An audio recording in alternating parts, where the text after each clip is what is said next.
అస్తమించిన ఉద్యమాలు, అపరిష్కృత ప్రశ్నలు. ఈరోజు మనం ఒక అసౌకర్యమైన నిజం గురించి మాట్లాడుకుందాం. మన దేశంలో దశాబ్దాలుగా ఎన్నో ఉద్యమాలు చూశాం. భారతదేశం అంటేనే ఉద్యమాల గడ్డ. అన్యాయం జరిగిన ప్రతిసారి ఇక్కడ ఒక గొంతు లేచింది, ఓ నినాదం పుట్టింది, ఓ వాదం పుట్టింది. ఫూలే వాదం అని, పెరియార్ వాదం అని, మార్క్స్ వాదం అని, అంబేద్కర్ వాదం అని, ఇలా రకరకాల వాదాలు పుట్టుకొచ్చాయి. కానీ శతాబ్దాలుగా సాగుతున్న ఈ పోరాటాల తర్వాత మనం కోరుకున్న మార్పు వచ్చిందా అనేదే ప్రశ్న. కులం పోయిందా? వివక్ష ఆగిందా? ఆర్థిక సమానత వచ్చిందా? మనుషుల స్వార్థం తగ్గిందా?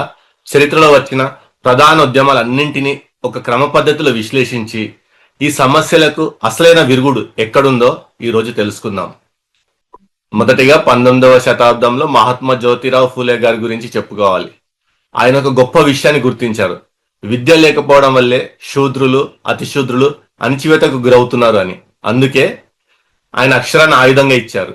కానీ ఫూలే గారు ఆశించినట్లు చదువు పెరిగింది, కానీ చదువుకున్న వారిలో కూడా కుల అహంకారం పోలేదు.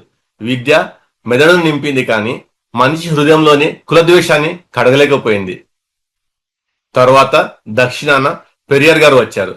ఆయన దేవుడు లేడు, మతం లేదు అని హేతువాదం వినిపించారు. అదే సమయంలో రష్యా నుండి వచ్చిన మార్క్సిజం భారత మేధావులను ప్రభావితం చేసింది. మార్క్సిజం ఏమంది? ఆర్థిక వ్యవస్థ మారితే అంతా సెట్ అవుతుంది అంది. పెరియార్ ఏమన్నారు? బ్రాహ్మణాధిక్యం పోతే అంతా బాగుంటుంది అన్నారు. కానీ చరిత్ర ఏం చెప్పింది? దేవుడిని నమ్మని దేశాల్లో, ఉదాహరణ రష్యా, చైనా దేశాల్లో కూడా హింస ఆగలేదు. వ్యవస్థలు మారాయి, కానీ అధికారం కోసం మనుషుల్ని చంపుకోవడం ఆగలేదు. ఆ తర్వాత ఇక మన దేశ చరిత్రలో అతిపెద్ద వాదం అంబేద్కర్ వాదం. అంబేద్కర్ గారు చట్టం ద్వారా, రాజ్యాంగం ద్వారా సామాజిక న్యాయం తేవాలని పోరాడారు. అంటరానితనం నేరమని చట్టం ద్వారా చెప్పారు. కానీ స్వయంగా అంబేద్కర్ గారు తన చివరి రోజుల్లో ఒక మాట అన్నారు: రాజ్యాంగం ఎంత బాగున్నా దానిని అమలు చేసేవాడు చెడ్డవాడైతే అది ఫెయిల్ అవుతుంది అని. అంటే చట్టం మనిషికి శిక్ష వేయగలదు, కానీ పక్కవాడిని ప్రేమించేలా మార్చలేదు. రిజర్వేషన్లు వచ్చాయి, హోదాలు వచ్చాయి, కానీ మనుషులని కుల అసూయ పోలేదు. తరువాత ఈ రోజుల్లో చాలా మంది నేను హ్యూమనిస్ట్ ని అంటారు. మనిషి మంచితనమే ముఖ్యం అంటారు. కానీ రెండో ప్రపంచ యుద్ధం నుండి నేటి యుద్ధాల దాకా చూస్తే మనిషి తన మంచితనం మీద తానే నమ్మకం కోల్పోయేలా ప్రవర్తిస్తున్నాడు. నాస్తికత్వం దేవుడిని తీసేసింది, కానీ మనిషిని జంతువు కంటే క్రూరంగా తయారు చేసింది. అన్ని వాదాల వైఫల్యమునకు కారణం ఏంటి? ఇన్ని వాదాలను మనం పరిశీలిస్తే ఒక విషయం అర్థమవుతుంది. ఇవన్నీ సమస్యను బయట నుండి వెతికాయి. ఫూలే గారు సమస్యను విద్యలో వెతికారు, అంబేద్కర్ గారు చట్టంలో వెతికారు, మార్క్స్ గారు ఆర్థిక వ్యవస్థలో వెతికారు, పెరియార్ గారు హేతువాదంలో వెతికారు. కానీ సమస్య ఉంది ఎక్కడ? సమస్య ఉంది మనిషి యొక్క పాప స్వభావంలో. అందుకే ఏ ఉద్యమము మనిషిని లోపలి నుండి మార్చలేకపోయింది. వీటన్నిటికీ సమాధానంగా ఇక్కడే క్రీస్తువాదం నిలుస్తుంది. ఎందుకు? మొదటిది హృదయ మార్పిడి. క్రీస్తు సిస్టమ్ను మార్చడానికి రాలేదు, వ్యవస్థను మార్చడానికి రాలేదు, వ్యవస్థను నడిపించే మనిషిని మార్చడానికి వచ్చారు. ఆయన రక్తము ప్రతి పాపాన్ని, కులహంకారాన్ని కడిగివేస్తుంది. రెండవది ప్రేమ పునాది. ఏ ఉద్యమమైనా శత్రువును ద్వేషించమంటుంది. క్రీస్తు ఒక్కడే శత్రువును ప్రేమించమన్నాడు. ద్వేషం ఉన్న చోట న్యాయం ఉండదు. కేవలం ప్రేమ ఉన్నప్పుడే నిజమైన సమానత్వం వస్తుంది. మూడవది మనిషి విలువ. అంబేద్కర్ గారు రాజ్యాంగం ఇచ్చిన విలువ కంటే నువ్వు దేవుని బిడ్డవు, దేవుని స్వరూపమందు నిర్మింపబడి ఉన్నావు అని క్రీస్తు మనిషికి ఇచ్చిన విలువ చాలా గొప్పది. భారతదేశం చూసిన అన్ని ఉద్యమాల ఆశయం నెరవేరాలంటే అది కేవలం యేసుక్రీస్తు ద్వారా వచ్చే హృదయ పరివర్తన వల్లనే సాధ్యం. చట్టం శిక్షిస్తుంది, విద్య జ్ఞానాన్ని ఇస్తుంది, కానీ క్రీస్తు ప్రేమిస్తాడు, మారుస్తాడు. భారత భవిష్యత్తుకు ఏకైక పరిష్కారం సిద్ధాంతాలు మార్చుకోవడం కాదు, మనల్ని మనం క్రీస్తుకు సమర్పించుకోవడం. ఆలోచించండి, సత్యాన్ని గ్రహించండి. అన్ని ఉద్యమాల కంటే ముందే క్రీస్తువాదం భారతదేశంలో ప్రాక్టికల్ గా సక్సెస్ అయింది. అది బైబిల్ దృక్పథం. ఇది కేవలం మాటలు కాదు, దీనికి మన దగ్గర బలమైన సాక్ష్యాలు ఉన్నాయి. బైబిల్ దృక్పథం కేవలం మాటలు కాదు, అది ప్రాక్టికల్ గా సక్సెస్ అయిన వాదం అని. దానికి నిదర్శనం భారతదేశ ఆరోగ్య రంగంలో మెడికల్ మిషనరీలు వేసిన పునాదులు. చరిత్ర పుటలు తిరగవేస్తే కొన్ని పేర్లు మనకు ఆశ్చర్యం కలిగిస్తాయి. మొదటగా జాన్ స్కర్డర్. ఈయన అమెరికా నుండి వచ్చిన మొదటి మెడికల్ మిషనరీ. మదురై ప్రాంతంలో ప్రజలు కలరా ఇతర వ్యాధులతో చనిపోతుంటే తన ప్రాణాలకు తెగించి వారికి వైద్యం అందించారు. ఇక మనం గర్వంగా చెప్పుకునే వెల్లూరు సిఎంసి హాస్పిటల్ తెలుసు కదా, దానిని 1918లో ఐడా సోఫియా స్కర్డర్ గారు స్థాపించారు. ఈ రోజు అది ప్రపంచ స్థాయి ఆసుపత్రిగా ఉందంటే దాని వెనుక ఉన్నది సేవ చేయాలి అనే క్రీస్తు ప్రేమ మాత్రమే. కుష్టు వ్యాధి. ఒకప్పుడు ఈ వ్యాధి వస్తే పాపమని శాపమని ఊరబయట పడేసేవారు. కానీ విలియం కేరీ గారు 1812లోనే వీరికి చికిత్స అందించడం మొదలు పెట్టారు. ఆయన వేసిన పునాది వల్లే 1947 నాటికి దేశంలో 230కి పైగా లెప్రసీ సెంటర్లు వెలిశాయి. ముఖ్యంగా మన తెలుగు రాష్ట్రాల విషయానికి వస్తే గుంటూరు ప్రజల కోసం తన జీవితంలో ఏకంగా 47 ఏళ్లు అంకితం చేసిన అన్నసారా కుగ్లర్ గారి సేవలు మనం మర్చిపోగలమా? అలాగే నిజామాబాద్ లోని డిచ్పల్లి హాస్పిటల్ ఇసాబెల్ కేర్ అనే మిషనరీ అక్కడ వేల మంది కుష్ఠరోగులకు పునర్జన్మనిచ్చారు.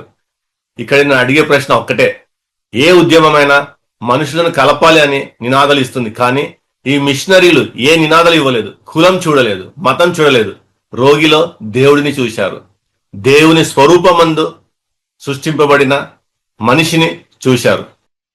జంజీ విశ్వాసులారా, మిషనరీలు అంటే కేవలం మతం మార్చేవారు కాదు, వారు దేశ భవిష్యత్తును మార్చిన నిర్మాతలు. ఒకప్పుడు వారు బైబుల్ చేతితో పట్టుకుని సమాజంలో ఉన్న కుళ్ళును కడిగేశారు. ఈ రోజు అదే బైబుల్ మీ చేతిలో ఉంది. మీరు సిద్ధాంతాల గురించి వాదించడం ఆపి క్రీస్తు ప్రేమను మీ పనుల ద్వారా చూపిస్తే ఈ దేశం మళ్ళీ మారుతుంది. అందుకే నేను చెబుతున్నాను, చట్టం కంటే, రాజ్యాంగం కంటే, హేతువాదం కంటే ఒక మనిషిని లోపలి నుంచి మార్చే, సేవ చేసేలా ఉరికొల్పే క్రీస్తు ప్రేమ మాత్రమే మన దేశానికి అసలైన సమాధానం.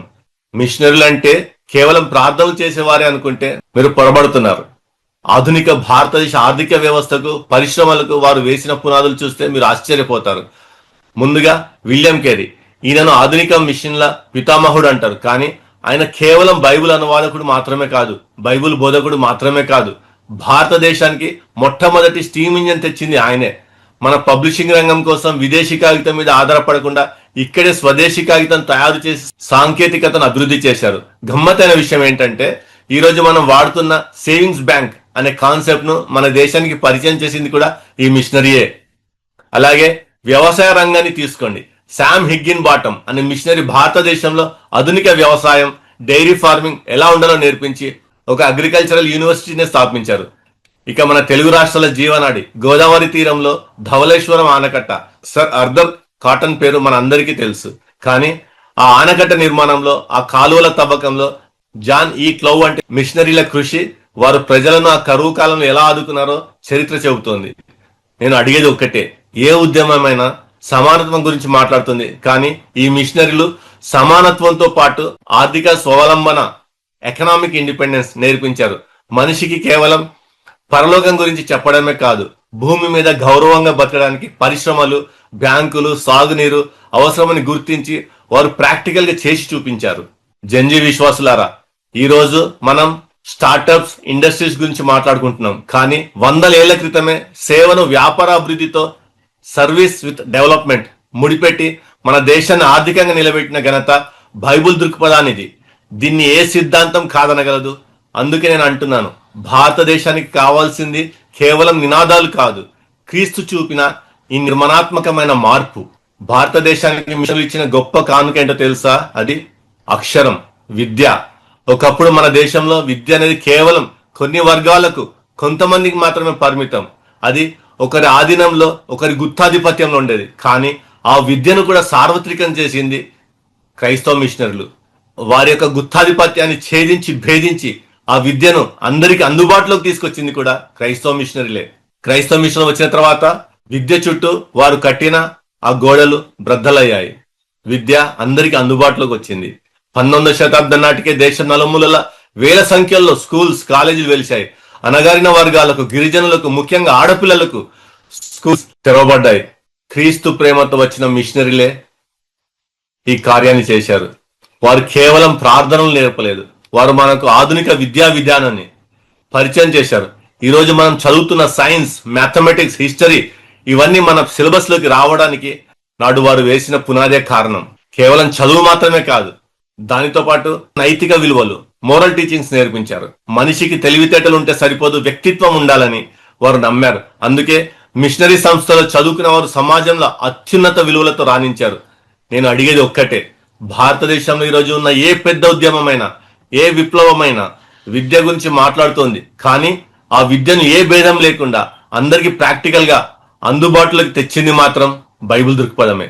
జంజీ విశ్వాసులారా, ఈరోజు మీరు టెక్నాలజీతో ప్రపంచం ఏలుతున్నారు అంటే దానికి 100 ఏళ్ల క్రితం ఒక మిషనరీ వేసిన అక్షర భిక్షే కారణం. విద్య అనేది కేవలం ఉద్యోగం కోసం కాదు, అది మనిషిని స్వేచ్ఛ జీవిగా మార్చడానికి అని వారు నిరూపించారు.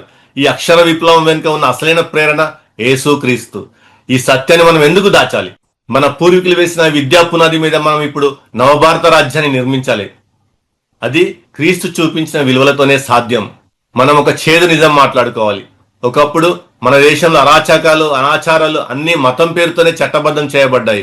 కుల వివక్ష, అంటరానితనం, బాల్య వివాహాలు, దేవదాసి వ్యవస్థ ఇవన్నీ మతపరమైన ఆచారాలు అని బ్రిటిష్ ప్రభుత్వం కూడా వీటిని తాకడానికి భయపడింది. ఇవి మారవు, ఇవి మన దేశంలో అంతర్భాగం అని వారు చేతులెత్తేశారు. కానీ మిషనరీలు అలా మౌనంగా ఉండలేదు. వారు మహిళా హక్కుల కోసం క్రూసెడర్స్ లా మారిపోయి పోరాడారు. ఆనాడు మన సమాజంలో స్త్రీ పరిస్థితి అత్యంత దయానీయంగా ఉండేది. సతీ సహగమనం, భర్త చనిపోతే భార్యను బతికుండానే చితుల వేసి కాల్చడం, శిశు హత్యలు, ఆడపిల్ల పుడితే చంపేయడం, బహుభార్యత్వం, బలవంతపు నిరక్షరాస్యత, వరకట్న వేధింపులు ఇవన్నీ మతం పేరుతో జరుగుతున్నప్పుడు మిషనరీలు వీటిని గట్టిగా ఎదిరించారు. కేరళలో జరిగిన చెన్నార్ లహాలా బ్రెస్ట్ ట్యాక్స్ పోరాటం గుర్తుందా?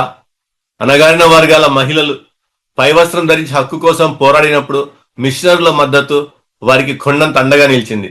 మతం పేరుతో ఉన్న నియోగ సంబంధం వంటి అస్తవ్యస్తమైన కుటుంబ సంబంధాలను వారు ప్రశ్నించారు. బైబిల్ చెప్పే ఒక పురుషుడు ఒకే భార్య, మోనోగామి అనే సూత్రం మన కుటుంబ వ్యవస్థకు ఒక పవిత్రతను, స్థిరత్వాన్ని ఇచ్చింది. స్త్రీని కేవలం ఒక వస్తువుల చూసే సమాజానికి ఆమె దేవుని స్వరూపమని, ఆమెకు గౌరవం దక్కాలని వారు నేర్పించారు. నేను అడిగే ప్రశ్న ఒక్కటే, ఈరోజు మనం మాట్లాడుకుంటున్న మహిళా హక్కులు, సామాజిక సమానత్వం ఇవన్నీ ఆనాడు మిషనరీలు వేసిన పునాదులే కదా. బ్రిటిష్ వారు భయపడి వదిలేసిన చోట మిషనరీలు బైబిల్ చేతబట్టి ప్రేమతో, ధైర్యంతో ఈ సంస్కరణలు చేశారు. జంజీ విశ్వాసులారా, హ్యూమన్ రైట్స్ గురించి పోస్టులు పెడుతున్నారు, సంతోషం. కానీ ఆ హక్కుల వెనుక ఉన్న అసలైన పోరాట యోధులు మన దేశానికి వచ్చిన మిషనరీలు. మతం పేరుతో అణిచివేత జరిగినప్పుడు అదే మతాన్ని అణిచివేతకు వ్యతిరేకంగా ఒక ఆయుధంగా వాడి చూపించారు. ఈ రోజు మన దేశానికి కావాల్సింది మళ్ళీ అటువంటి నైతిక ధైర్యం, అన్యాయాన్ని అన్యాయం అని చెప్పగలిగే క్రీస్తు హృదయం. ఆ హృదయం మీలో ఉందా? ఆలోచించండి. ఇవన్నీ ఒక సిద్ధాంతం ప్రాక్టికల్ గా పనిచేస్తుందని నిరూపించాయి. కులం చూసి దూరం పెట్టే మనిషిని దేవుని బిడ్డవు అని కౌగిలించుకునే సంస్కృతిని క్రీస్తు పరిచయం చేశారు. ఇది ప్రచారం కాదు, ఇది చరిత్ర. ఈ రోజు మనకు కావాల్సింది కేవలం మరో పొలిటికల్ మూమెంట్ కాదు, హృదయాలను మార్చగలిగే శక్తి కావాలి. ఫూలే గారు కోరుకున్న విజ్ఞానం పెరగాలన్నా, అంబేద్కర్ గారు ఆశించిన సామాజిక న్యాయం జరగాలన్నా, మార్క్స్ ఆశించిన ఆర్థిక సమానత రావాలన్నా, పెరియార్ ఆశించిన బ్రాహ్మణవాదం నిర్వీర్యం కావాలన్నా అది క్రీస్తు చూపిన ప్రేమ మరియు క్షమ అనే పునాది మీద మాత్రమే సాధ్యం.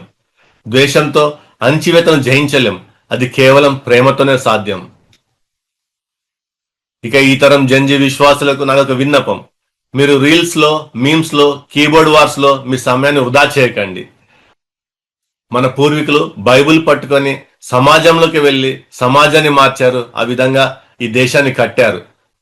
మీరు కూడా కేవలం చర్చలకే పరిమితం కాకుండా మీ చుట్టూ ఉన్న అన్యాయాన్ని ప్రశ్నించండి. క్రీస్తు ప్రేమను మీ ప్రవర్తన ద్వారా చూపించండి. కులాన్ని, మతాన్ని మించిన మానవత్వాన్ని చాటండి. దేశానికి మరొక పార్టీ అవసరం లేదు, దేశానికి క్రీస్తు లాంటి మనసున్న మనుషులు కావాలి. మన దేశ చరిత్రలో మిషనరీలు ఏ మార్పునైతే ప్రాక్టికల్ గా మొదలు పెట్టారో దాన్ని పూర్తి చేసే బాధ్యత మీదే. అన్ని వాదాలను చూశాం, అన్ని ఉద్యమాలను గౌరవించాం, కానీ మనిషిలో లోపలి మలినాన్ని కడిగి సమాజాన్ని ప్రేమతో నింపగలిగే ఏకైక సమాధానం యేసుక్రీస్తు మాత్రమే. సమస్య వ్యవస్థలో ఉంటే చట్టాలు సరిపోతాయి, కానీ సమస్య మనిషిలో ఉంటే రక్షకుడు కావాలి, ఆయనే యేసు. సత్యాన్ని గ్రహించండి, దేశాన్ని ప్రేమించండి. Be blessed. Thank you.